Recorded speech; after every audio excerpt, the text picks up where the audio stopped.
In this video, I'm going to show you how to file taxes jointly for the first time. Perfect if you're newly married or planning your first year filing together.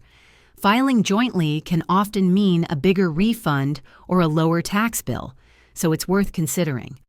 Start by gathering both of your documents, W-2s, 1099s, Social Security numbers, and your previous year's returns if available.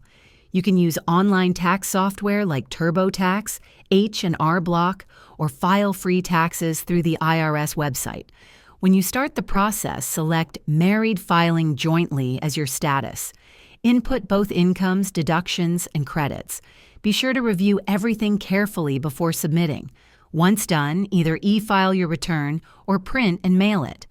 Filing jointly is simple with the right tools, and doing it together can help you both get a clearer picture of your financial future. If this helped, please like and subscribe for more easy finance tips and tax guides.